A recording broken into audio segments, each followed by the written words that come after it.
All right, everybody. We here at the Coney Booker T. Washington Community Center. We have a gentleman that is going to just kind of tell us about his time growing up here in Choctaw County, and we're going to let him tell us all about it. I spent my freshman year here at Hugo. Then they changed the name to CUNY Booker T. Washington High School. Under Professor Marshall was our ag teacher.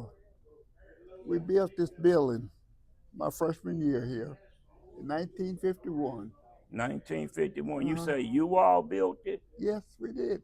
We built three, three, three bedrooms, a schoolroom, classrooms to the east and three to the west.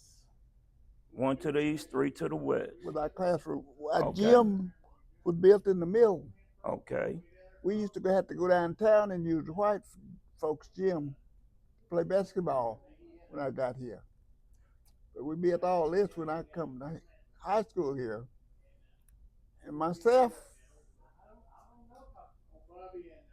one of the boys was the workers was Billy Tim Draper. Billy Tim Draper. Okay. Another one, Willie C. Ray. Willie C. Ray. Oscar Wards.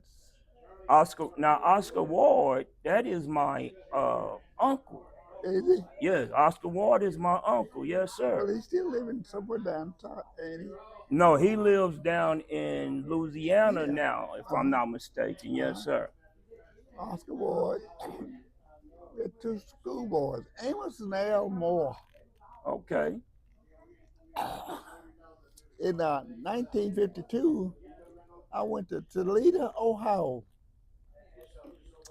to pick tomatoes. To pick tomatoes in Toledo, Ohio. Why would you do that? And why did you have to do that? To make money. To make money. We was working for $3 a day, $3 a whole day, or you would get $3. I could pick 3 baskets of tomatoes in 15 minutes. In Toledo, Ohio, and make $3. Out of all day work, I could pick enough tomatoes to make $100 a day. We were there until 1952. We came back to Bluff. Okay. And I met my wife here. Okay.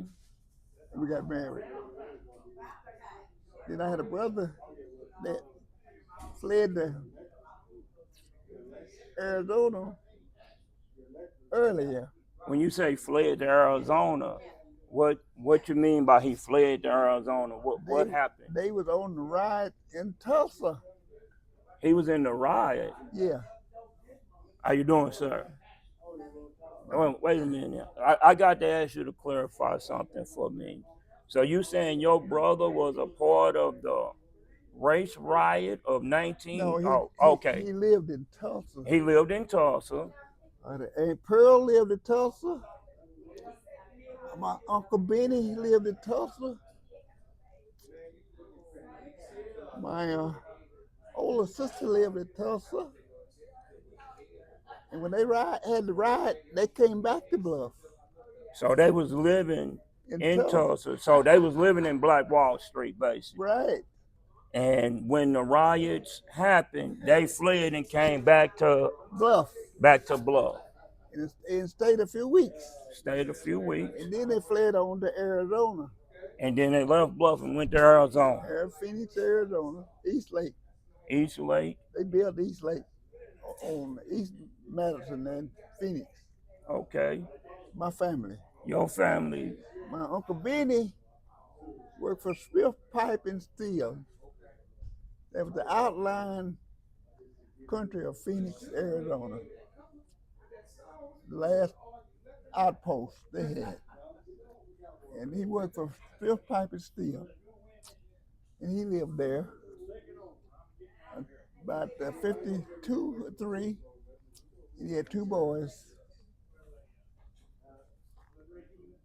His 2 sons fled to Arizona and went to Chicago, Illinois. This all King Jeffries I don't doubt I hadn't met our king, but I know who he about who he is. One of my uncle's sons who fled Arizona and went to Chicago. Okay. My older brother was living in Oklahoma City, and when he come back after the riots, they went to Hannah, Wyoming, and worked in the coal mine. A whole truckload of black men went to Hannah, Wyoming, and worked in the coal mine. And they were Union people. Okay. Their boss was named John L. Lewis, John L. Lewis. Okay. a white guy. They worked in the mine until the mine closed because John L. Lewis had put them out of business. See, back then in the 40s, Yes, sir. they was making $200 or $300 a day working in the coal mine. Well, on the farm here, they was making $3 a day. But they up in Hannah, Wyoming, they could work in the coal mine. Then when the coal mine closed, they went to Colorado, Arizona. My brother's wife is still living.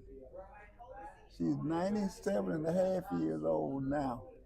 She lives in Colorado still. Okay. I talked to them last month. Okay. Her daughter takes care of her. Okay. 97 and a half years. That's A lot all. of history there. She's still there. The families I knew at Grant, At Grant, yes, sir. Sam Green and Monk Green was my mother's uncles.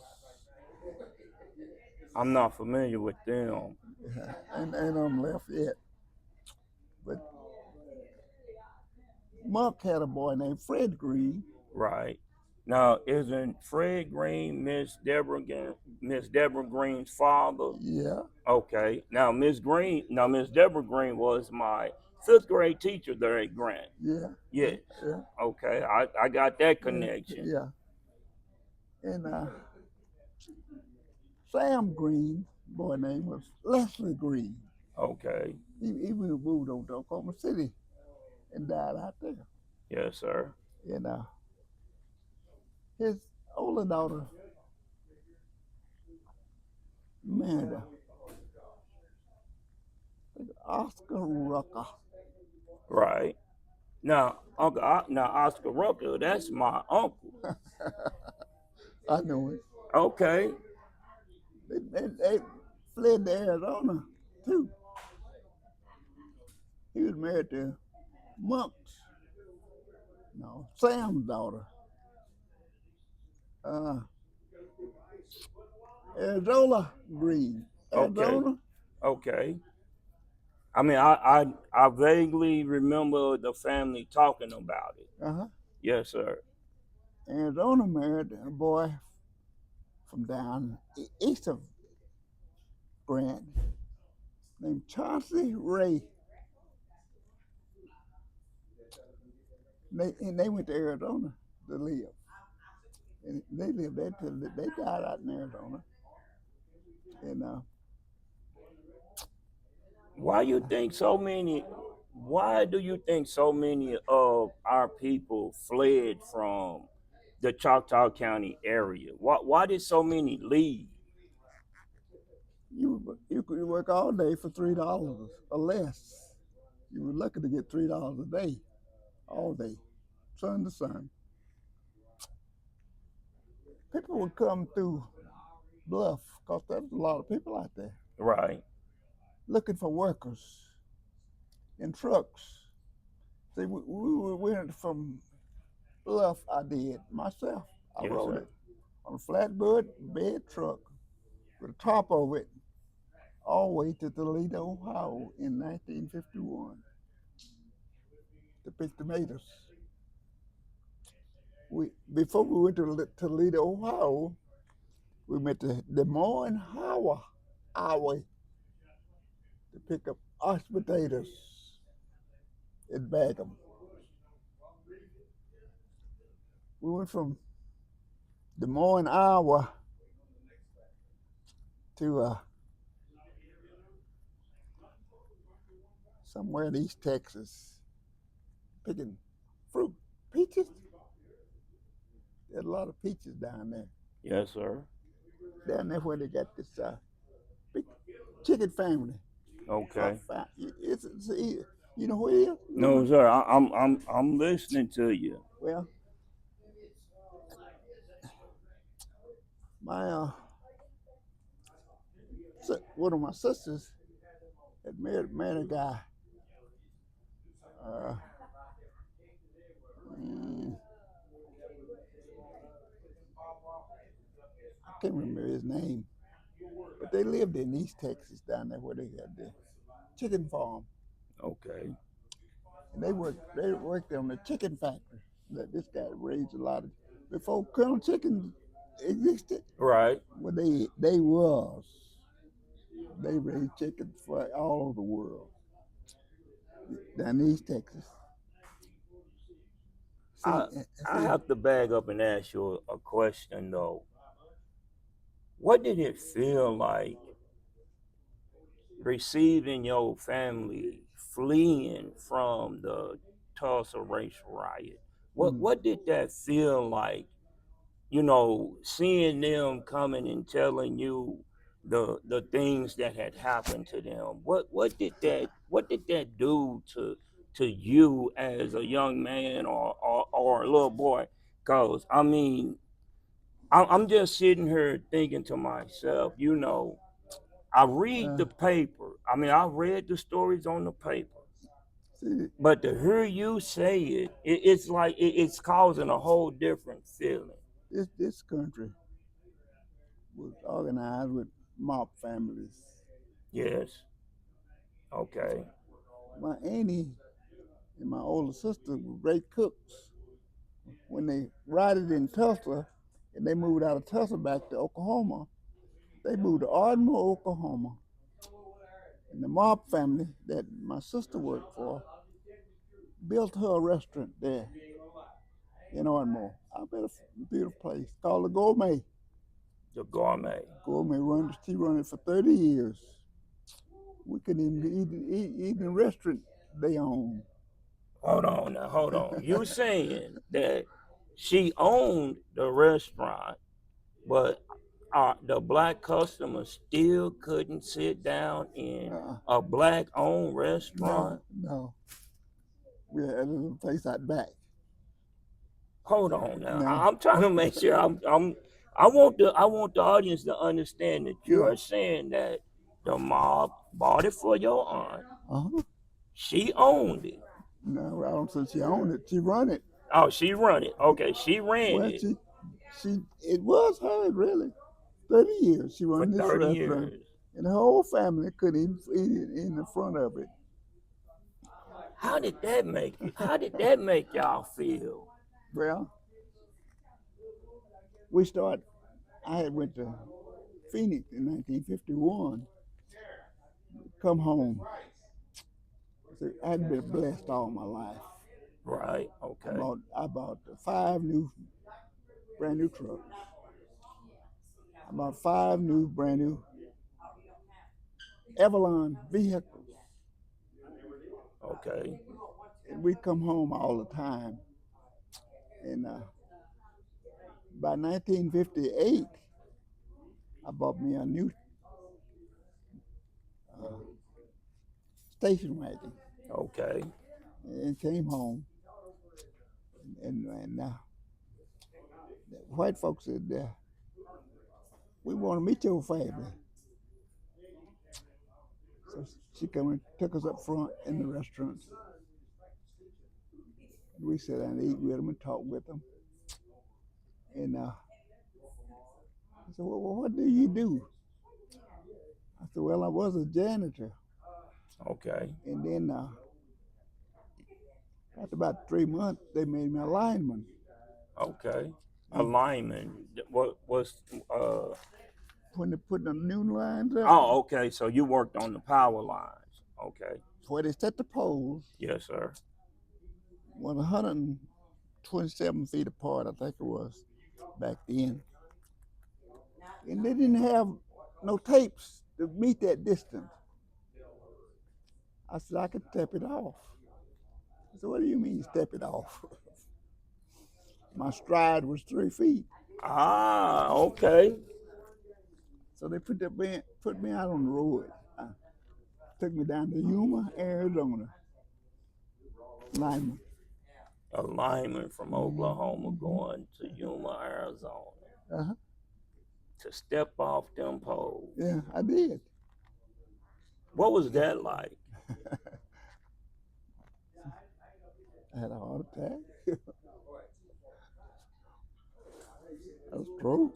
I worked hard. Then they went from lines to cable. Okay. We had to put in a cable after they learned how to make these cables. Western Electric was the first electrical company that I worked under.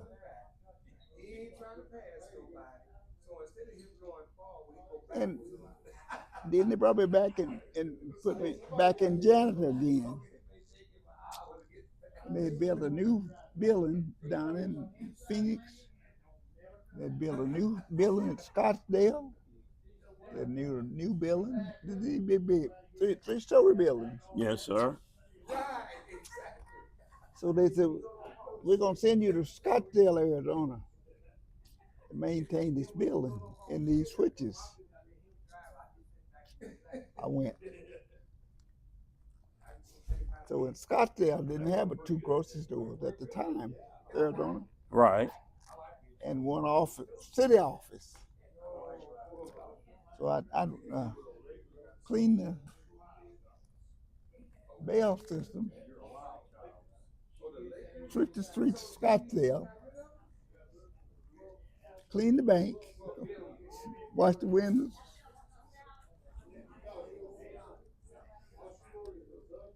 until the bank members called the Bank of Douglas. The old man died. The black people didn't know that. You know how much a buffalo nickel was worth at one time? No idea. $7. The Buffalo nickel. Buffalo nickel. Copper. If it was made out of copper, Right. it was made out of worth $7. A dime was worth $12 made out of silver. 50 cents, $20. You don't see these things on market anymore. No, you don't. That's how the banks got rich. That's how they made it. They knew what they was worth, but we didn't know. Right. But the Bank of Douglas learned me because they had me as a clerk too. Ah, okay. So I worked at the Bank of Douglas as a clerk, Scottsdale as a janitor, Bell System as a janitor. Then 1957, I went to Arizona. And I started as a scrap man.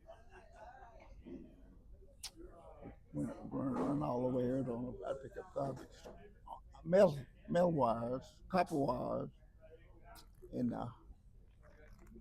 the Bell System was building this new big office, and that was where I made the contact with them. I was picking up the scrap copper wires. So I'd go up every day and apply for a job. And we ain't got nothing but a janitor work for black folks. So I'll take it. So they put me on as a janitor. Made $39 a week. Wait a minute. You was working as a janitor making $39 a week. Uh-huh. $39 a week. Yes, sir. I don't think our young people can either wrap their mind around an individual saying I made $39 a week. A week. So I made $3 a day for this happen. Yes, $3 a day here, $39 a week Week. there. Yeah, that's I see why you left. Yeah. Well, in the meantime, I didn't tell you about when I went to Toledo, Ohio, Right. to pick tomatoes. Yes, sir. They had little baskets about this big, and they paid you in cash money. We didn't have no bank accounts or anything.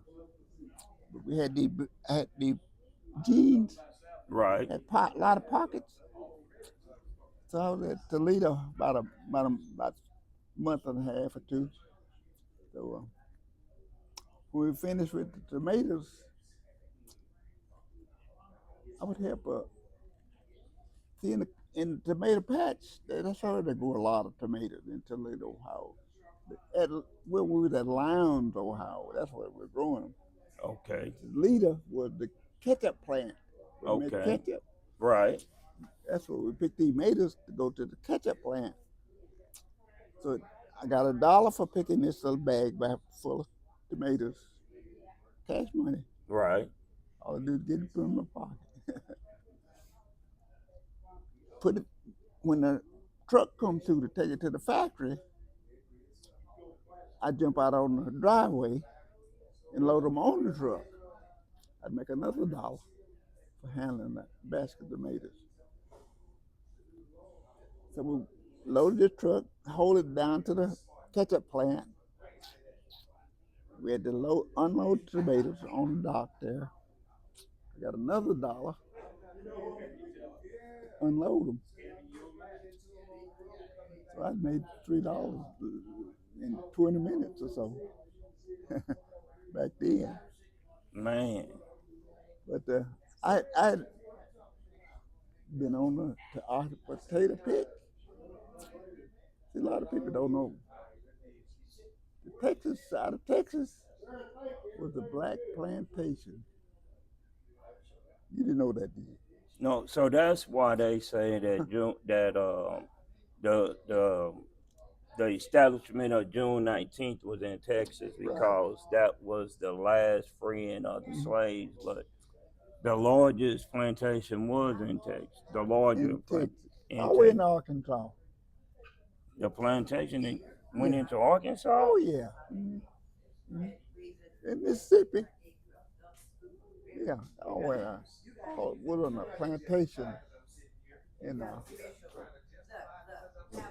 only held the people back from coming into Oklahoma. So they put a dam on Texoma Dam. Right. River used to run a mile wide, 3 feet deep at least, and sometimes 10 feet deep. And they had these suck holes. And my dad and his friend, a guy called named Frank Brewer, Okay. worked on the plantation in Texas. And his uncle, cow turner, they killed him in Paris, Texas. Drug him around the streets. The square, you ever been there? Yes, sir. The square there? Yes, sir. Drug him around that square. Whole week, buck naked. Cow turner. Cow turner. I remember all this.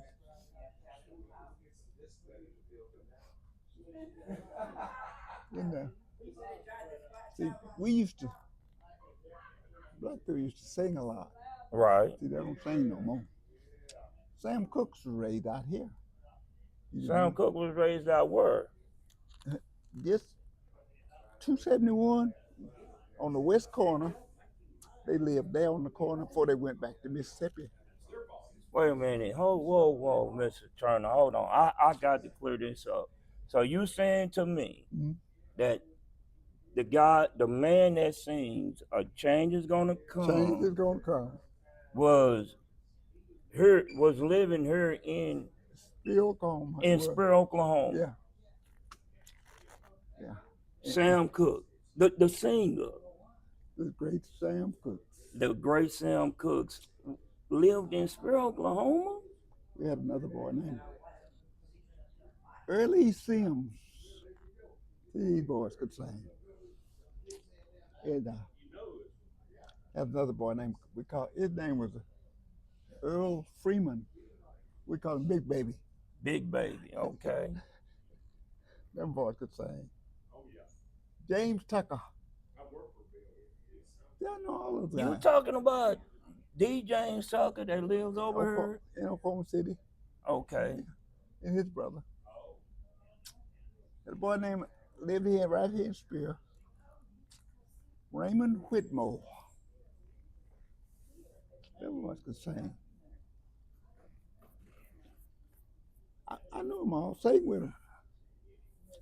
See, myself, Earl, J.D. Skeeter. Had a brother named Skeeter. And we sang together. Then the boys from Gay, Oklahoma, Okay. organized a quartet, the Wayside Travelers. Now, growing up, I did see the Wayside Travelers sing, but what was the original group? I mean, what was the original members of that group? Raymond, I'm at the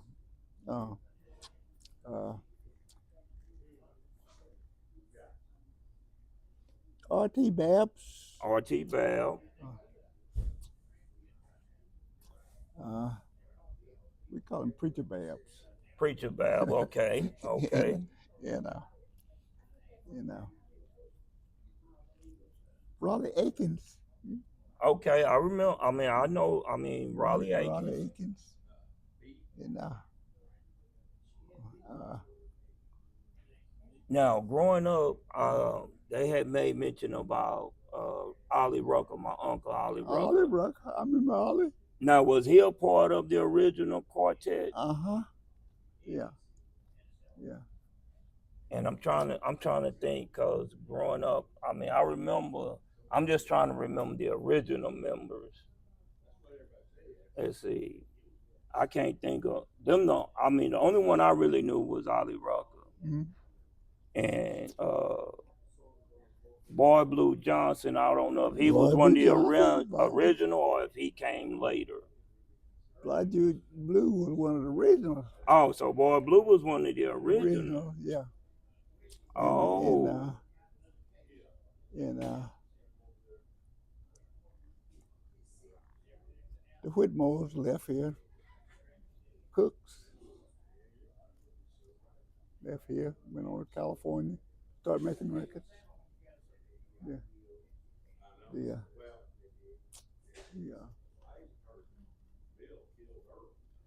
But that's all we done was sing and pray. And hunt at night. Right. Butcher's boy, we go out hunting every night, you know. Then we practice. We didn't have no microphones phone then. Start singing. We look out around us. The woods be full of people coming to hear them sing. In the early days. Right. Yeah, I had to know all the 100 songs. Right. Yeah. Well, when you say you had to know all the 100s, what do you mean by that, please, if you don't mind? When they made me a deacon of the church. Oh, okay. I had to know all the 100s, the 23rd Psalm, 1 John 9:15. So you had to know all these things and report them to the deacon board. Okay. And they made me a deacon here at Bluff before I left. And I went on to Arizona and they made me deacon there shortly. And I was deacon there for 20, 30 years. Then I come back to Bluff and Spear. See, I built this house I'm in now for my mother-in-law. Okay. Her name was Rosie Guest Brown. She got sick, and they cut her legs off. I heard that. And her daughter, I was married to her daughter. She called, we were in Phoenix by then. That she'd got her legs cut off.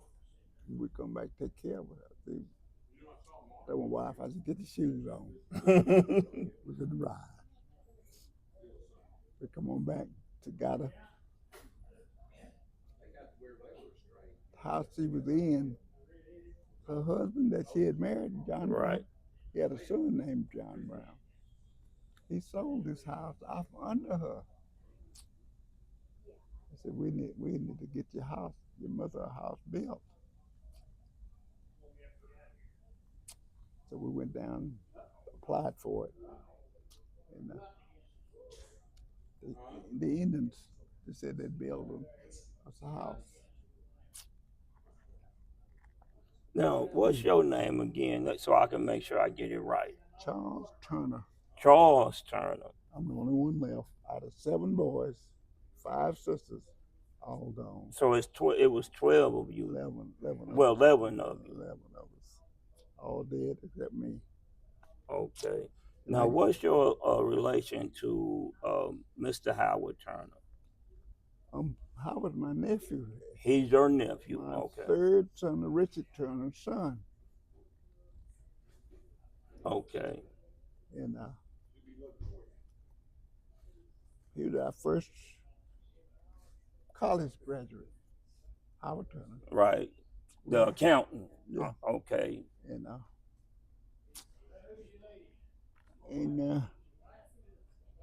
now on Facebook there is a I want to say it's a Mr. Melvin Turner. That's my son. That's your son. Yeah. That does the farming. Yes. Raising watermelons and different vegetables on my farm. On your farm. Yeah. He didn't have nothing when he come to me. They come to me. So he moved to. He's raised in Arizona. Yes, sir. And he moved to Atlanta, Georgia. Yes, sir. And I had the heart attack. Yes, sir. He come back to Spear. All right. Take care. And his mother got sick too. So he had to take care of us. I just had bought that new truck he driving today. The new car I'm driving, I just had bought for my wife before she died. Sorry to hear that, sir. Brand new. I didn't buy. They were new, brand new. But everything he got, I gave it to him. But that's a wonderful thing that don't many of us get to say that our fathers gave us a start. We don't get to say that much. No. And I'm grateful to her that you was able to give him that start. I mean, that's deeply commendable of you. I mean, I can't say enough praises for that. I give each son $200,000 cash in my life.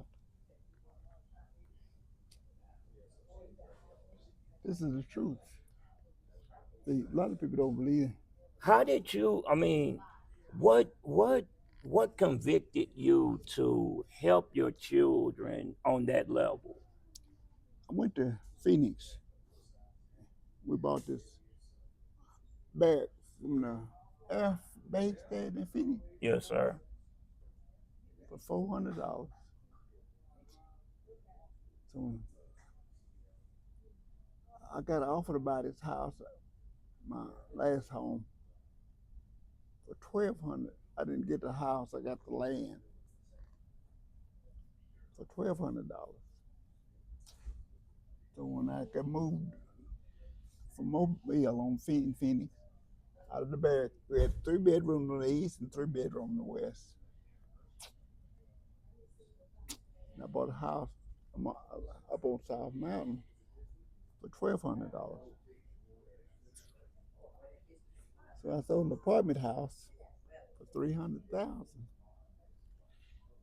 I sold the house up on the mountain for 400,000. Ah, great investments and retirement. Yeah, Gotcha. Yes, sir. we that's when they retired all the electrical workers. Ronald Reagan, Right. Okay. and we fill our application. Me and Raymond Willis, Bob Moore, took care of all the telephone office, post offices. We took care of them as janitors. Right. I said, but you boys can't do dipping on my double dipping, they called it, on this tour. We took him to court, Ronald Reagan. Right. The Chief Justice, Yes, sir. he was Reagan's Chief Justice then, Leto, and won. It didn't even hit the court, didn't even hit the news.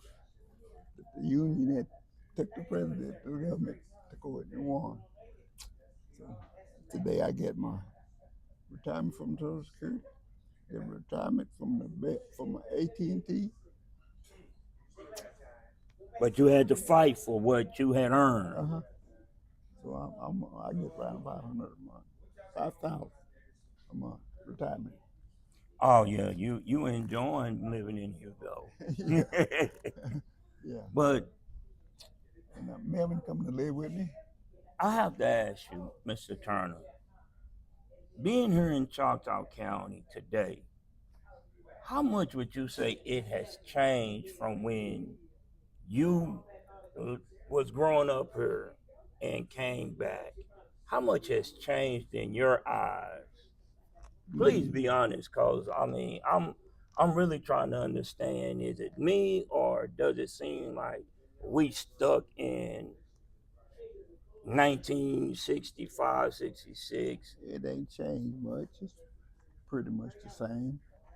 Well, what would you suggest a young man like? I mean, I say young man. I'm only saying that because you are consider. I'm considering you my elder. So me being a younger person that's wanting to help our young people here in Choctaw County, what would you suggest me do to try and help make it become better? Make God the source of your life. Make God the source of my life. See, I ain't never saw a blueprint till I got to Arizona.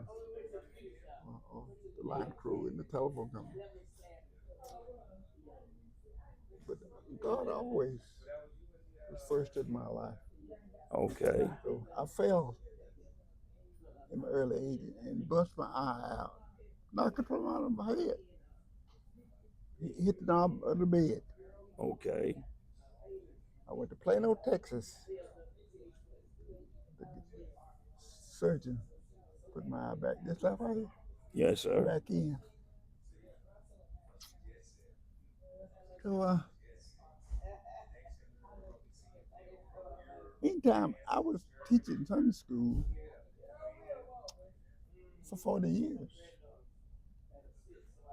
Okay. But I went totally blind. So when I bust my eye out, I couldn't read no more. Went to Plano, Texas, to the hospital. Was praying to the Lord. I said, Lord, I can't see, can't read. He said, where do you live? It's the God, Spirit talking to me. Okay. Okay. I said, I live at 256 North 4200 Road, Spring, Oklahoma. I said, turn your television to 256 when you get home. So I turned my television when I got home to 256. And they had a gospel channel on called the Shepherd's Chapel. Okay. They preach 7 days a week, speak 7 different languages every day. Ain't begging for nothing. And they right here in Arkansas, Okay. northwest corner of Arkansas. That's where they at. The station. I listen to them every day. But if you put God first in your life, ain't no telling what He can do for you. Yes, sir. I Listen, understand that. I couldn't even see how to read. But, yeah, I did these sketches from Western Electric. How to see, I become a PBX technician in my lifetime. Wait a minute. PBX. Yeah, PBX technician. I done air bases, army bases, navy bases. I done What's PBX? What that stand for? that's a business. Don't do nothing but big. I done the county hospital in Phoenix and the state. I maintained them for 10 years as a PBX installer. PBX installer. Then I went on to Buffalo, New York. They had an air base there, just starting up at Buffalo, New York. 50 acres. I done all the line work, all the equipment in, and all the phones for $300,000. I finished that job. I drove from there to San Francisco, California. I done the air base there at Frisco, California. 85,000, 185,000. So you done worked some great jobs. You done did a lot of great things. But do you feel that if you hadn't left Choctaw County, do you think you'd have ever had those kind of opportunities? Honestly. Ain't no telling what God was gonna lead me to be. I went on to Omaha, Nebraska.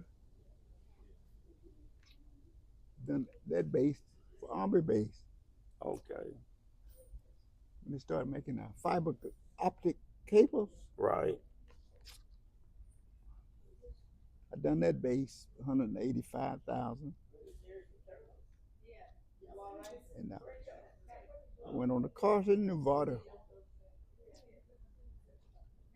And done a silver mine. Okay. Oh, I'm sorry. Are they here to pick you up, Mr. Turner? Yeah, probably. Yeah, that's my daughter. She from Phoenix. And y'all want to come over?